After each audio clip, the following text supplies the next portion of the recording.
There has been another Trump plane crash. Another one. How many happened during the Biden administration? I want to say 0. And we have another Trump plane crash. And this is happening while Trump's transportation secretary, Sean Duffy, had this reality TV moment go viral yet again. This is who is leading our transportation.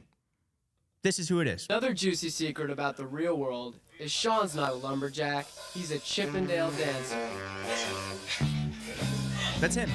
I need more light, dog. Montana, give me some light.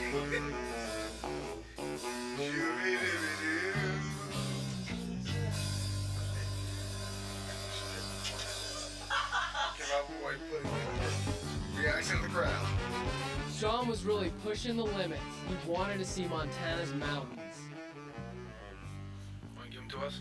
But she wasn't ready to reveal the peaks. Oh no, seems as I learned my lesson in Puerto Rico.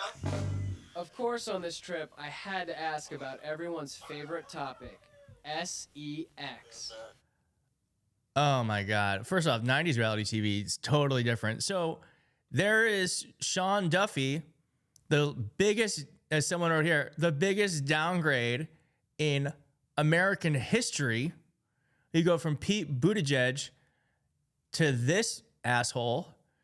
And on top of that, he's saying that he wants, with all this stuff happening, he wants the Doge team, the people who are hacking our government, hacking the treasury. He wants them to upgrade our aviation system.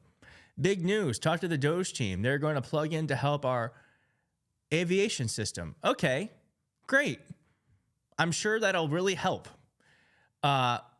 Hillary Clinton clapped back at him. But before we get to that, let's watch this really stunning moment. It's quick, so we're going to watch it a couple times.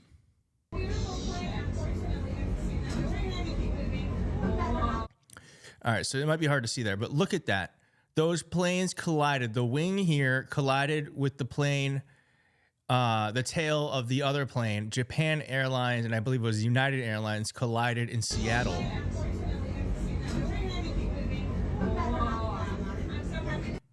Really stunning. As you can hear, the person filming there was also extremely stunned by it. Here is what happened. Japan Airlines plane clips Delta plane at Seattle Tacoma Airport. Quote, "No one was injured, but a passenger on one of the planes described violent shaking and a really loud crunching sound." I mean, can you imagine taking off just before you're about to take off on a flight with everything going on with these planes? And then this happens? Delta said that Boeing 737, it was a Delta flight. Delta said the Boeing 737 that was struck had 142 passengers aboard. The plane, which was operating as Flight 1921, was scheduled to fly to Puerto Vallarta, Mexico, and was in line for de-icing when it was hit, Delta said. Quote, "There are no reports of injuries for crew or customers on the flight, and we apologize for the experience in delaying the travels." Okay, thanks for apologizing. The Federal Aviation Administration, this is the government. These are the people who are put in place to help us get to point A and point B safely. The people who Donald Trump and Doge and whoever the hell else is trying to take out of our government. We need the government. We need the government. Said that Japan Airlines plane was Flight 68, which had landed at the airport after flying for more than 8 hours from Tokyo. The planes were in an area that is not under air traffic control, the FAA said, adding that it had paused some flights at the airport after the episode was investigated. Oh, that's so interesting that air traffic control wasn't watching that area. I wonder if they're understaffed. Here is an account of what happened.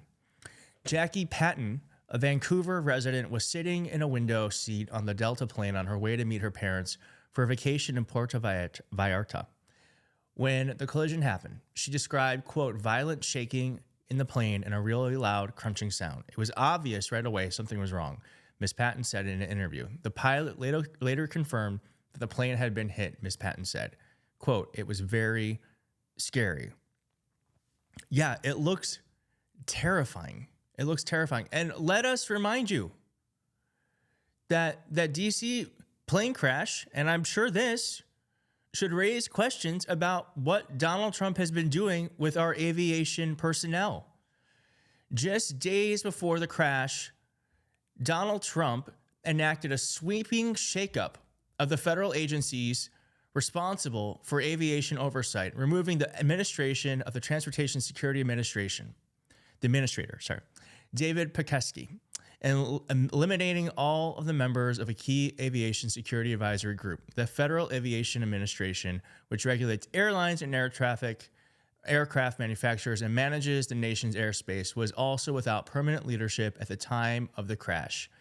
As its top official, Michael Whitaker was told to step down ahead of the new administration transition after clashing with Trump ally Elon Musk. Yes, Elon Musk, the billionaire who has absolutely no regulating body surrounding him, who is inserting himself to all facets of our government, the richest man in the world, is making staffing decisions. And they are having real world impacts. All right, are you ready for a Hillary Clinton clapback? So as I said to you, Sean Duffy tweeted that big news, talk to the Doge team. They're going to plug in to help upgrade our aviation system. Okay, sounds terrifying. Here she said, they have no relevant experience. Most of them aren't old enough to rent a car, and you're going to let them mess with airline safety that's already deteriorated on your watch. She said this before that crash happened. She said this before that crash happened. And Sean Duffy tried to clap back himself, but he said, Madam Secretary, with all due respect, quote, experienced Washington bureaucrats are the reasons our nation's infrastructure is crumbling. You need to sit this one out. No. The reason why this is all crumbling is because Donald Trump I'm going to go back to this screen, put people like this into positions of power who have no business being there. And on top of it, he took the bureaucrats, the people that do the nuts and bolts work of making government run and keeping you and me safe and making sure regulations are happening and that people who are knowledgeable and have the skills and talent to do the work needed are in place. That is what's happening. It's not about anything else other than gross incompetence.